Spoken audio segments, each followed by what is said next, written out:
In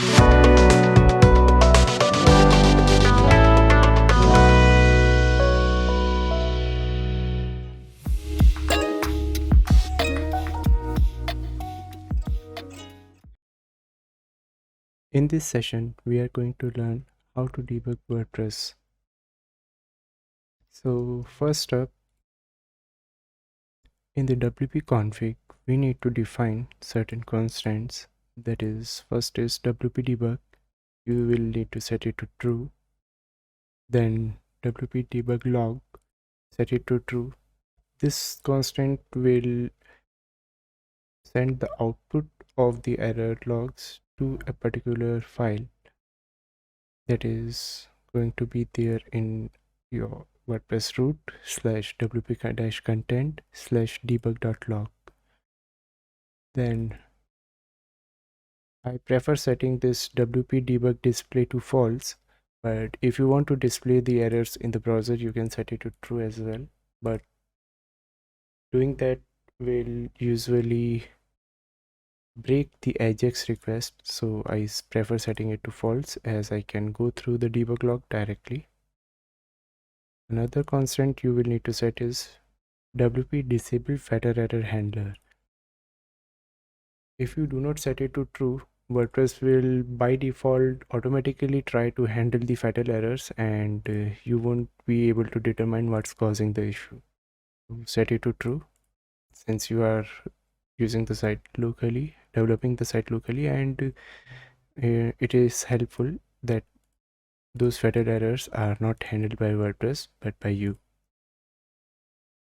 Once all these things are done, you will open up your website and I have opened this debug log here. It is empty as of now. I'm just giving one error log statement in the themes functions.php so that I can see whether the error log entries are being correctly added or not. As you can see, they are being added here. I do not need it as of now, so just disabling it. Now to debug certain other aspects of WordPress, there is a plugin named Query Monitor. It is quite helpful in determining a lot of things for a given request that is reaching the WordPress site. So we will install it locally.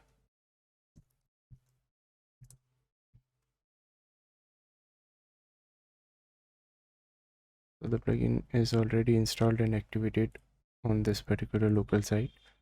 I will show you what are the things that this plugin helps you determine. And first up is queries.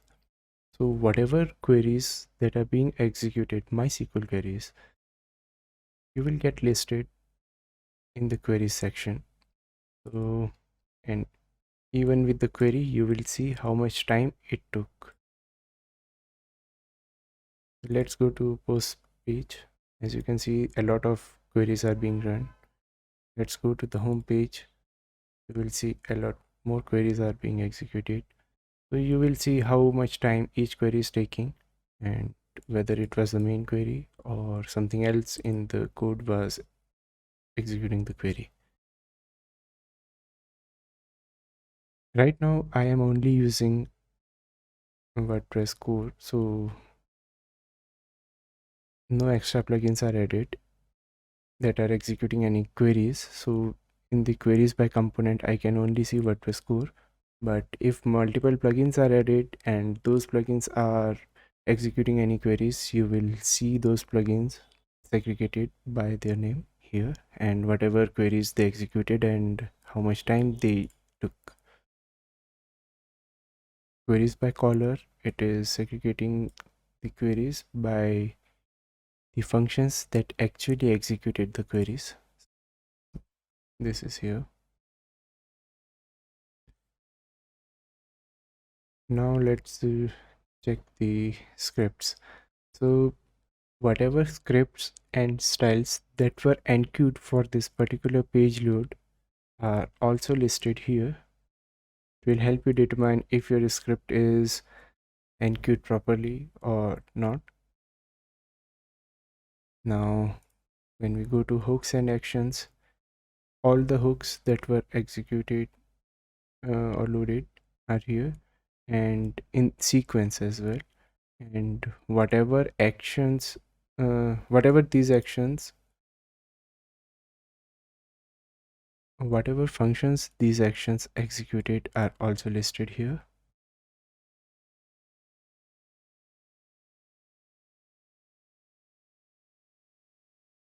You can see it lists by the priority, and in the sequence the functions were executed as well.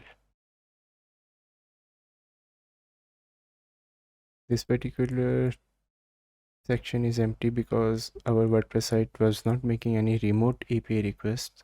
But let's go to somewhere where we know that it's going to make some HTTP requests. So this whole section was loaded by the WordPress remote API, which was listing all the available plugins or the latest plugins.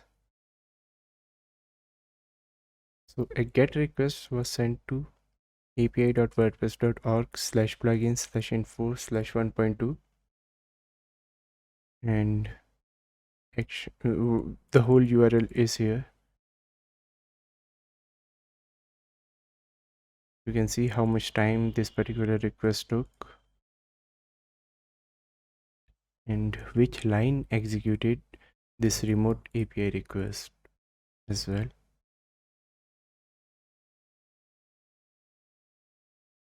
Apart from that, there are certain other things like these conditionals. When we go to like home page, you will see is front page is true, is home is true. If we go to a single page, a single is true, a singular is true. So these are the things that will help you debug this WordPress site. And apart from that, there is this environment section which will list a lot of variables that are going to be helpful. For instance, how much memory is available to PHP, how much maximum execution time is there for PHP, then how much upload size is there. These are the things that will help you debug the WordPress site.